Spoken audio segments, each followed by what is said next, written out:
Hey everyone, welcome back to the channel that is study with Pooja Mittal. काफ़ी बच्चे मुझसे पूछ रहे थे मैम हम 12th क्लास में हैं और मेडिकल है हमारे पास, तो हमें डीयू में अप्लाई करना है। तो डीयू में हमें ये नहीं पता कि कौन से ऐसे कोर्स हैं जो कि मेडिकल के स्टूडेंट के लिए हैं एंड उनमें से हमारे लिए अच्छे कौन से होंगे। तो देखो बच्चों, 13 कोर्सेज़ हैं जो कि डीयू ऑफ़र करता है for the PCB student, physics chemistry biology combination जिसके पास है, या फिर फिजिक्स केमिस्ट्री मैथ और बायोलॉजी जिसके पास है, उनके लिए यहाँ पे 13 कोर्सेज़ हैं बेसिकली, जिसमें बायो इंक्लूड है, उनकी यहाँ पे बात कर रहे हैं। तो अब उन सब कोर्सेज़ की एलिजिबिलिटी क्या है फॉर द CUET एग्ज़ाम, वो भी हम यहाँ पे बात करेंगे।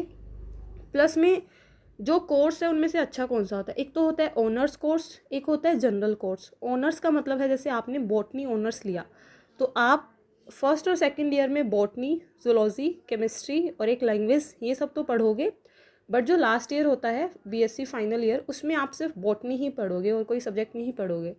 बट एक जैसे होता है अपना अप्लाइड कोर्स, जैसे BSc माइक्रोबायोलॉजी, तो ये अप्लाइड वाले में माइक्रोबायोलॉजी के अंदर जितने भी माइक्रोब्स, बैक्टीरिया, वायरसेस ये सब होते हैं, प्लांट्स में, एनिमल्स में इनकी वजह से क्या डिजीज़ होती है, बीमारियां होती हैं, वो सब चीज़ें अपनी डिटेल में आ जाती हैं। स्टार्टिंग के 2 ईयर में आपको इन जनरल आपको सारे सब्जेक्ट पढ़ने होते हैं और लास्ट ईयर में आपका मेन जो ऑनर्स है वही करना होता है। इसका फ़ायदा ये होता है कि अगर आपको कल को कोई गवर्नमेंट जॉब करनी है, लाइक UPSC या किसी भी गवर्नमेंट जॉब में जाना, उसमें आपको एक अपना एक मेन सब्जेक्ट रखना है। तो आप BSc करके फिर MSc करके अपना मेन सब्जेक्ट उसी को रख रहे हो, या फिर आपको रिसर्च में जाना है तो रिसर्च में जाओगे तो अपनी उसी मेन सब्जेक्ट में जाओगे, टीचिंग में जाना है उसी मेन सब्जेक्ट में टीचिंग में जाओगे। तो ऐसे आप शुरू से अपना मेन सब्जेक्ट लेके आगे उसी सब्जेक्ट में अपने आप को बढ़ा सकते हो। पर अगर आपको अभी कन्फ्यूज़न है कि नहीं मुझे डिसाइडेड नहीं है मैं क्या करूँ, तो आप फिर जनरल कोर्स ले सकते हो जिसमें फिजिक्स केमिस्ट्री बायो तीनों पढ़ना रहेगा BSc में। आप MSc में अगर बॉटनी, जूलॉजी, केमिस्ट्री किसी में स्विच करना चाहो या किसी और फील्ड में, तो आप उसमें भी स्विच कर सकते हो। बट अगर आपने ऑनर्स ले लिया तो ऑनर्स लेने के बाद आपके पास MSc में थोड़े दूसरे फील्ड में जाने के चांसेस कम हो जाते हैं, ठीक है। उससे पहले अगर आप CUET टारगेट कर रहे हो तो CUET के अंदर जो बच्चा प्रिपरेशन कर रहा है उसकी ज़रूरी है कि वो अपने रेगुलर टेस्ट दे और अपनी नॉलेज को चेक करे, क्योंकि एग्ज़ाम काफ़ी पास है अभी। तो उसके लिए आपके लिए इन्फॉर्मेशन ये है कि अनअकैडमी लेके आया है free mock test for the preparation of CUET 2022। इसमें आपको जितने भी CUET के सब्जेक्ट्स हैं, language, general test, science, commerce, humanities, सबके आपको यहाँ पे फ्री टेस्ट नज़र आएंगे। जो पैटर्न है NTA ने दिया है CUET एग्ज़ाम का, जिसके अंदर section A, B, C, section A और C जो कि combinedly CUET language and general test है, उसके मैक्सिमम क्वेश्चन रहने वाले हैं 100 क्वेश्चन। तो आपको इस मॉक टेस्ट में भी 100 क्वेश्चन ही मिलेंगे। ये जो टेस्ट है ये ऑल इंडिया के स्टूडेंट्स यहाँ पे देने वाले हैं। तो फ्री टेस्ट है, नीचे डिस्क्रिप्शन में मैंने लिंक प्रोवाइड किया है आपको जस्ट लिंक पे क्लिक करना है। और जो ये टेस्ट है इसको टाइम पे देना है, 22 मई को मॉर्निंग में 10 AM पे CUET लैंग्वेज का टेस्ट है। CUET साइंस, कॉमर्स और ह्यूमैनिटीज़ जिस बच्चे का जो सब्जेक्ट है वो आफ्टरनून में 2 PM पे ये टेस्ट होने वाला है। तो आप डायरेक्ट बस डिस्क्रिप्शन वाले लिंक पे क्लिक करिए। इनरोल नाउ पे आपसे कोई रेफरल कोड अगर मांगता है तो पूजा 1010 आप मेरा रेफरल कोड वहाँ पे यूज़ कर सकते हैं और ये चेक कर सकते हैं कि अभी तक आपकी कितनी प्रिपरेशन हो चुकी है, आपके नॉन वंस की कितनी प्रिपरेशन हो चुकी है। तो आप खुद और अपने दोस्तों से इस टेस्ट को शेयर करके और सभी आके इस टेस्ट को दीजिए, जिससे पता चलेगा कि एग्ज़ाम काफ़ी नज़दीक है और आप उस एग्ज़ाम के लिए अभी तक कितने प्रिपेयर हैं, कहाँ पे आपकी मिस्टेक्स हो रही हैं और आपको कितना इम्प्रूव करने की ज़रूरत है। सिर्फ आप अपने फ्रेंड्स के साथ नहीं, ऑल इंडिया के बाकी सारे स्टूडेंट्स के साथ अपनी रैंक को यहाँ पे चेक कर पाएंगे, क्योंकि ऑल इंडिया के स्टूडेंट्स इस टेस्ट को देने वाले हैं। सो इस टेस्ट को मिस मत करिएगा। आगे और भी फ्री टेस्ट आने वाले हैं, पहले भी फ्री टेस्ट हो चुके हैं। अगर आपको फ्री क्लासेस करनी है CUET से रिलेटेड तो मैंने डिस्क्रिप्शन में मेरी प्रोफाइल का लिंक भी दिया है, आप प्रोफाइल को फॉलो करके और मेरी फ्री क्लासेस कर सकते हैं। बाकी दूसरे सब्जेक्ट्स की भी आप दूसरे टीचर्स की फ्री क्लासेस करके अपनी प्रिपरेशन को बूस्ट अप कर सकते हैं। सो मैंने अभी आपको टेस्ट के बारे में बताया सारा, तो अभी मैं आपको कोर्सेज़ के बारे में बताती हूँ। प्लस में उस कोर्स के लिए आपको CUET सब्जेक्ट में कौन सा सब्जेक्ट का कॉम्बिनेशन लेना है एंड उस कोर्स के लिए कितनी seat general, SC, ST, OBC, EWS category के लिए प्रेजेंट है। एंड इसके अलावा आप अगर बायोलॉजी के स्टूडेंट है, बॉटनी जूलॉजी, आपको फ्री लेक्चर्स, इंपॉर्टेंट लेक्चर अगर देखने हैं तो मैंने नीचे डिस्क्रिप्शन में मेरे प्रोफाइल का लिंक दिया हुआ है, आप सारी क्लासेस मेरी फॉलो करिए, क्योंकि मैंने ऑलरेडी 20 लेक्चर, इंपॉर्टेंट लेक्चर ले चुकी हूँ मैं, और यूट्यूब पे भी मैं फ्री लेक्चर लेती हूँ। तो वो सब तो करना मस्ट ही है, उनमें तो आपका सब कुछ पॉलिश हो ही रहा है। उसके अलावा भी आप काफ़ी चीज़ें कर सकते हो। तो पहले हम बात करते हैं कि जैसे बीएससी बॉटनी ऑनर्स ये प्रेजेंट है डीयू के अंदर। इसके लिए आपको सीयूईटी के अंदर फिजिक्स, केमिस्ट्री, बायोलॉजी ये 3 डोमेन लेने पड़ेंगे। उसके अलावा कोई भी एक लैंग्वेज, जो ये यहाँ पे 13 लैंग्वेज इन्होंने दी थी, 13 + 20 लगभग 33 लैंग्वेज दे रखी हैं, उनमें से कोई एक लैंग्वेज में लगभग 30% मार्क्स हो। जैसे आपने ले लिया फिजिक्स, केमिस्ट्री, बायो और इंग्लिश। इंग्लिश में आपके 100 में से लगभग 30 नंबर तो कम से कम हो, इसका ये मतलब है। तो आप बस ज़्यादा कुछ नहीं है, 12th का ही सिलेबस आना है। तो आप अपना फिजिक्स, केमिस्ट्री, बायो एक अच्छे तरीके से आपने एग्ज़ाम दिए हैं अभी 12th के, उसके बेसिस पे पढ़िए। अगर आपने MCQ पैटर्न नहीं आता पर आप नीट की तैयारी करते थे तो भी आपके लिए अच्छा है। बस आपको जनरल एप्टीट्यूड और इंग्लिश पे थोड़ा ध्यान देने की ज़रूरत रहेगी। जनरल एप्टीट्यूड तो अपने बायो के कोर्स में किसी में नहीं पूछा हुआ, सिर्फ इंग्लिश पे आपको थोड़ा अच्छा कमांड बनाना पड़ेगा। पर मैं ये सजेस्ट करूँगी, जो बच्चा नीट का या किसी दूसरे एग्ज़ाम की तैयारी नहीं करता था, वो सिर्फ फिजिक्स, केमिस्ट्री, बायो अपने स्कूल के बोर्ड के एग्ज़ाम के साथ ही उसने बस इतना ही किया है। तो अभी 2 महीने हैं हमारे पास, तो इसमें आपको अपने आप को चेक करना है कि आपने जो थ्योरी वाली नॉलेज ली थी उससे आपने क्वेश्चन तो लिख दिए, पर अब आपके सामने MCQ आए तो क्या आप उन MCQ को उसी लिमिटेड टाइम में कर पा रहे हो? क्योंकि लगभग हमारे पास 150 to 200 MCQ होने वाले हैं और हमारे पास 2 to 3 आवर्स ही होने वाले हैं। तो उस सेलेक्टेड टाइम में हमें वो पेपर करना है। तो वो पेपर करने के लिए ज़रूरत है कि हमारी स्पीड थोड़ी फास्ट हो। स्पीड फास्ट होगी तभी हम अच्छा स्कोर कर पाएंगे। बाकी कंपटीशन ये नहीं है कि एक्सेस है, चीज़ें सारी यही हैं। मेन कंपटीशन नॉलेज का नहीं, मेन कंपटीशन है आप कितना जल्दी, कितना अच्छा परफॉर्म कर पा रहे हो। ठीक है, तो एक तो बॉटनी ऑनर्स है। बॉटनी ऑनर्स में आपको शुरू में सारी चीज़ें पढ़नी पड़ेंगी, लास्ट ईयर में आप सिर्फ बॉटनी पढ़ोगे। आगे जाके आपको MSc बॉटनी में कर सकते हो, या फिर आप SSC CGL की तैयारी करो, उसमें बॉटनी रख सकते हो। रिसर्च में आप बॉटनी में ही जाओगे। जूलॉजी इसमें आपको सेम रहेगा, फिजिक्स, केमिस्ट्री, बायोलॉजी। यहाँ पे जो लैंग्वेज है उसमें 30% मार्क्स आपको लेने पड़ेंगे। जो बॉटनी है वो इन सब कॉलेज में है, यहाँ पे आप स्क्रीनशॉट ले सकते हो। ये 19 कॉलेज हैं। इन सारे कॉलेज में ये नंबर ऑफ़ सीट्स का यहाँ पे बताया हुआ है कि जनरल में कितनी सीट्स हैं, SC कैटेगरी में कितनी हैं, ST में कितनी हैं, OBC, माइनॉरिटी और EWS कैटेगरी में। एक आप सबको अपना सर्टिफिकेट कार्ड बनवाना पड़ेगा, कैटेगरी सर्टिफिकेट। अगर वो नहीं होगा तो आप सब जनरल में ही कंसिडर कर लिए जाओगे। अगर इनमें बात करें कौन सा बेस्ट है फॉर बॉटनी, हिंदू कॉलेज और मिरांडा हाउस काफ़ी ज़्यादा अच्छा है। बाकी सारे कॉलेज भी अच्छे हैं, सब में टीचर्स अच्छा पढ़ाते हैं। बस कंडीशन है आपको अच्छे से पढ़ना पड़ेगा। फिर अपना जो जूलॉजी है, जूलॉजी में भी सेम ही कॉलेज हैं अपने 19 कॉलेज। इसमें भी अगेन मिरांडा हाउस काफ़ी फेमस रहता है, हिंदू कॉलेज और बाकी सारे गार्गी, हंसराज, देशमुख, रामजस सारे कॉलेज अच्छे हैं। बट जो टॉप में आते हैं वो हिंदू और मिरांडा हाउस अपने आते हैं। यहाँ से अगेन आप लिस्ट देख सकते हो कि आप अगर जनरल के बच्चे हो तो इतनी सारी सीट हैं। ऐसा नहीं है कि आपको कोई नहीं मिलेगा। फॉर्म भरे तो फॉर्म में कैसे आप कॉलेज को सेलेक्ट करें?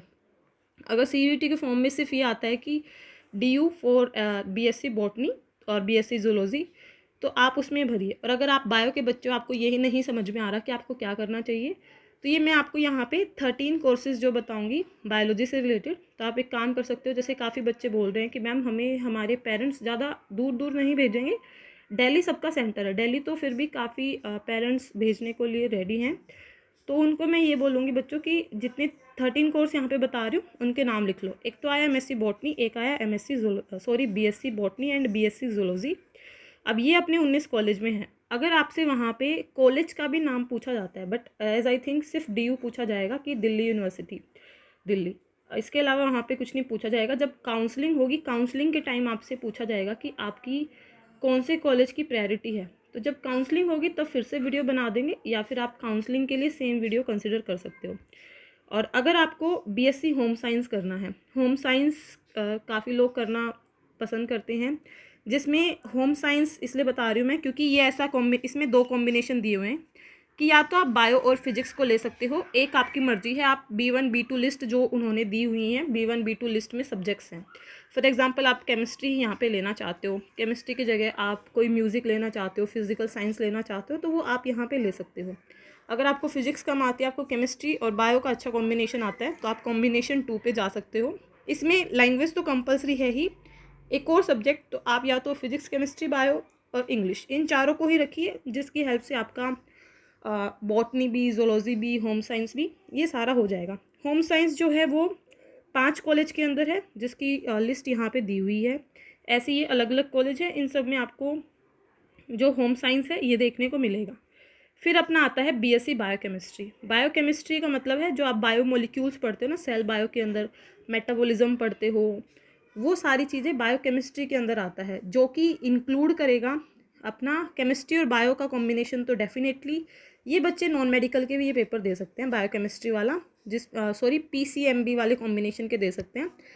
इसमें या तो आप सिर्फ बायो के बच्चे हो तो फिजिक्स, केमिस्ट्री, बायो यही वाला कॉम्बिनेशन लेके प्लस में अगेन इंग्लिश या एक लैंग्वेज कोई भी। और अगर आप नॉन मेडिकल के बच्चे हो या फिर आप PCMB के बच्चे हो, आपको फिजिक्स पसंद नहीं है बट आपको बायो, मैथ्स और केमिस्ट्री आता है, तो आप कॉम्बिनेशन 2 के साथ यहाँ पे जा सकते हो। बायो केमिस्ट्री भी अच्छा है, BSc ऑनर्स, बट इसमें आपका सेलेक्टेड रहना चाहिए कि आगे आपको अगर B फार्मा में जाना है, M फार्मा में जाना है या फिर रिसर्च में जाना है, तभी आप अप्लाइड कोर्सेज़ के साथ जाइए। जॉब के ऑप्शन इंडिया में इनके हैं। इसके 6 कॉलेज हैं DU के अंदर, जो कि आपको यहाँ पे लिस्ट शो कर रही है। फिर इसके बाद अगर बात करें BSc biological science. Biological science एक जनरल साइंस है, जिसके अंदर हमें फिजिक्स नहीं पढ़नी होती जब BSc में होता है। अगेन केमिस्ट्री, बायो पढ़ना रहता है और एक लैंग्वेज पढ़ना रहता है, ये जनरल आ जाता है। इसमें आप जो कॉम्बिनेशन है CUET के पेपर के अंदर, अगेन फिजिक्स, केमिस्ट्री, बायो और एक सब्जेक्ट आपका। तो बायो के लिए सेम है, फिजिक्स, केमिस्ट्री, बायो और एक सब्जेक्ट। तो आपको इंग्लिश लैंग्वेज कैसे प्रिपेयर करनी है, जैसे हम बोर्ड्स के एग्ज़ाम देते हैं, जब पैराग्राफ आते हैं ना, कॉम्प्रीहेंसिव पैसेज, थोड़ा सा बेसिक ग्रामर के ऊपर आपको काम करना है। अगर आपको है कि मैम आप ये वीडियो बनाइए और हमें सेलेक्टेड पढ़ाइए थोड़ा सा जनरल चीज़ों के बारे में भी, तो मैं आपकी उसमें तैयारी करवा दूँगी। अगर आपको पढ़ना है तो आप कमेंट बॉक्स में कमेंट कर देना कि yes we need English portion also. For biology आप लोग मेरी अनअकैडमी की सारी फ्री क्लास देखिए, सारी मैं अच्छे से करवा रही हूँ। 2 महीने है ना, आपको किसी का कोर्स लेने की भी ज़रूरत नहीं होगी। अभी तक जितना हो गया प्लस में आगे जो 2 महीनों में आने वाला है, उसमें आपका पूरा 12th का बायो अच्छे से करवा दिया जाएगा, जिससे आपका सारे क्वेश्चन आराम से बन जाएंगे। बायोलॉजिकल साइंस सिर्फ श्री वेंकटेश्वर कॉलेज के अंदर है, DU के अंदर। फिर एक कोर्स आता है एंथ्रोपोलॉजी। एंथ्रोपोलॉजी में आपको स्पेसिफिक स्टडी करनी पड़ेगी, इसलिए ये ऑनर्स है, इंसेक्ट्स की स्टडी करनी पड़ती है। तो इसके अंदर अगेन फिजिक्स, केमिस्ट्री, बायो और एक सब्जेक्ट आपको लेना पड़ेगा। एंथ्रोपोलॉजी सिर्फ हंसराज कॉलेज में है, DU के अंदर। एक है बायोमेडिकल साइंस। बायोमेडिकल साइंस में क्या आ जाता है, एक तो था थोड़ी देर पहले हमने देखा जनरल साइंस, बायोमेडिकल साइंस, इन सब में माइन्यूट सा फ़र्क है। एक तो बायोमेडिकल साइंस के अंदर एक यहाँ पे बायोलॉजिकल साइंस था और एक आएगा लाइफ साइंस, तो इनमें माइन्यूट फ़र्क है, सब में पैटर्न अपना सेम ही चलेगा। और इसके जो कॉलेज हैं वो DU के अंदर 3 कॉलेज हैं, ठीक है। एक एनवायरमेंटल साइंस होता है। एनवायरमेंटल साइंस में आप अगर वेदर फोरकास्टिंग में या फिर आपका इंटरेस्ट हो जैसे सारी मैप से रिलेटेड चीज़ों में, तो और अपनी इकोलॉजी से रिलेटेड, तो आप इस वाले फील्ड में जा सकते हो। इसमें डायरेक्ट जॉब के ही ऑप्शन आ जाते हैं इसी सेलेक्टेड फील्ड में। तो आप स्पेसिफिक हो कि आपको इस फील्ड में जाना है, तो आप इसके साथ जा सकते हो। तो इस कोर्स को बायोलॉजी के बच्चे भी कर सकते हैं। अगेन फिजिक्स, केमिस्ट्री, बायो और एक लैंग्वेज होना चाहिए, जिसमें 30% रिक्वायर्ड है। और इसको नॉन मेडिकल के बच्चे भी दे सकते हैं, फिजिक्स, केमिस्ट्री और मैथ्स कॉम्बिनेशन जिसका है। ये सिर्फ एक ही कॉलेज में है। अगर हम बात करें BSc ऑनर्स फूड टेक्नोलॉजी, इसमें काफ़ी बच्चे इंटरेस्टेड होते हैं। आप BSc फूड टेक में करके कोई गवर्नमेंट फसाई का एग्ज़ाम दो या फिर प्राइवेट फूड टेक कंपनीज़ में आप जॉब करना चाहो, तो ये आपको काफ़ी होता है ना कि हमने मेडिकल ले लिया, डॉक्टर भी नहीं बन पाए, टीचर भी नहीं बनना, रिसर्च में भी नहीं जाना, तो हम क्या करें। उनके लिए है कि वो अगर BSc फूड टेक करेंगे तो वो कंपनी में लाइक जैसे MBA वगैरह वाले जॉब करते हैं ना, उसी टाइप की आपकी इसमें जॉब रहेगी। इसको मैथ्स वाले भी दे सकते हैं, बायो वाले भी इस एग्ज़ाम को दे सकते हैं। आपको अपने PCMB या PCB सब्जेक्ट्स के अंदर अच्छे मार्क्स लेने होंगे, प्लस में आपको जो लैंग्वेज है उसमें 30% मार्क्स होने चाहिए। फूड टेक 4 कॉलेज में हैं DU के अंदर। फिर अपना BSc माइक्रोबायोलॉजी आ जाता है, इसमें भी फिजिक्स केमिस्ट्री बायो और आपको एक सब्जेक्ट लेना होगा, ये अपना 6 कॉलेज के अंदर है। फिर अप्लाइड लाइफ साइंस करके कोर्स आता है, ये सिमिलर है बायोलॉजिकल साइंस जैसा। इसमें आपको थोड़ा सा अप्लाइड लाइफ साइंस में सारी चीज़ें प्रॉपरली पढ़ाई जाएंगी, बायो का हर एक सब्जेक्ट, हर एक चीज़ें, सारी चीज़ें। और इसमें आपको लैंग्वेज का एक सब्जेक्ट यहाँ पे लेना रहेगा। तो अप्लाइड लाइफ साइंस की अपनी बात हो गई है। अप्लाइड लाइफ साइंस एक ही कॉलेज के अंदर प्रेजेंट है। फिर अपना BSc प्रोग्राम लाइफ साइंस, ये होता है एकदम जनरल साइंस। ये आपको काफ़ी सारे प्राइवेट, गवर्नमेंट सब कॉलेज में मिल जाएगा। अगर आप ये वाला कोर्स करते हो तो आप MSc कभी केमिस्ट्री से करना चाहो, या बॉटनी से, या जूलॉजी से, या बायोटेक से, माइक्रोबायो से, आप किसी भी फील्ड में इस सब्जेक्ट के साथ स्विच कर सकते हो। तो इसको काफ़ी बच्चे लेते हैं। इसके अंदर भी सेम फिजिक्स केमिस्ट्री बायो और एक लैंग्वेज आपको लेना रहेगा। और ये वाला कोर्स DU के 18 कॉलेज ऑफ़र करते हैं। उन 18 कॉलेज की लिस्ट ये है, क्योंकि काफ़ी फेमस कोर्स है ये और इसको काफ़ी बच्चे करना पसंद करते हैं। इस वजह से सबसे मैक्सिमम सीट इसी कोर्स की अवेलेबल है। तो मैं तो सजेस्ट करूँगी जिन बच्चों को कन्फ्यूज़न है वो इसी कोर्स को करिएगा। फिर एक होता है BSc पास कोर्स होम साइंस। इसके अंदर भी आप 2 कॉम्बिनेशन ले सकते हो, या तो बायो फिजिक्स और कोई भी एक सब्जेक्ट, बाकी आप फिजिक्स केमिस्ट्री बायो और एक लैंग्वेज रखिए। इसके साथ आप सभी चीज़ों के लिए एलिजिबल हो जाओगे। इसके अंदर अपना ये सब कोर्स हैं। तो ये अपने थे टोटल 13 कोर्सेज़ जो कि स्पेसिफिकली PCB स्टूडेंट्स के लिए DU ऑफ़र करता है। अगर आपको इन सब की तैयारी करनी है तो मुझे बताइएगा कि मैम हमारी तैयारी भी करवाओ इन सब की। ये देखिए, ये मेरी अनअकैडमी की प्रोफाइल है। मैं CUET UG साइंस की ही क्लास लेती हूँ, specially for the biology students. तो आप मेरी सारी इम्पोर्टेंट क्लासेस यहाँ से कर सकते हो। इनके अलावा भी और आपको क्या इम्पोर्टेंट क्लास चाहिए, अगर आप आके क्लास में डिमांड करोगे तो उसके अकॉर्डिंग आपको पढ़ाया भी जाएगा। इस प्रोफाइल का लिंक मैं नीचे डिस्क्रिप्शन बॉक्स में दे रही हूँ, आप बस लिंक पे क्लिक करिएगा। अनअकैडमी लर्निंग ऐप को डाउनलोड कर लेना, उसमें आप सारी इंपॉर्टेंट फ्री क्लास कर सकते हो। अगर किसी बच्चे को पेड कोर्स करना है तो वो भी चलते हैं, पर पेड नहीं करना तो जो फ्री मॉक टेस्ट सीरीज़ के बारे में मैंने बताया, जिसमें आप अपनी प्रिपरेशन को चेक कर सकते हो, अपने स्कोर्स को चेक कर सकते हो ऑल इंडिया बच्चों के साथ। और अगर फ्री क्लास लेके आप अपनी प्रिपरेशन को बूस्टअप करना चाहते हो तो वो भी आप यहाँ से कर सकते हो। रेस्ट और जो भी इम्पोर्टेंट अपडेट्स हैं वो मैं इस पे यूट्यूब चैनल पे ही अपलोड करती रहती हूँ। तो चैनल को सब्सक्राइब नहीं किया है अभी तक तो कर लेना, ताकि आपका आगे आने वाला कोई भी अपडेट मिस ना हो। और आप BSc में जाने वाले हो तो मैं ऑलरेडी MSc के जो बच्चे हैं, मतलब BSc के बच्चों को ही मैं पढ़ाती हूँ, जिनका सब्जेक्ट लाइफ साइंस और बायोलॉजी है। और फिर आगे उनकी MSc एंट्रेंस के लिए, उससे आगे रिसर्च में जो उनको इम्पोर्टेंट गाइडेंस की ज़रूरत होती है, वो सारी आपको इसी चैनल पे मिलेंगी। So this channel is only for BSc life science, botany, zoology, micro, biotech students जिनका आगे जाके इंटरेस्ट टीचिंग में है, रिसर्च में है, और बायोलॉजी से रिलेटेड किसी भी फील्ड में है। ओके, सो आई होप आपको आज वाला वीडियो काफ़ी हेल्पफुल रहेगा।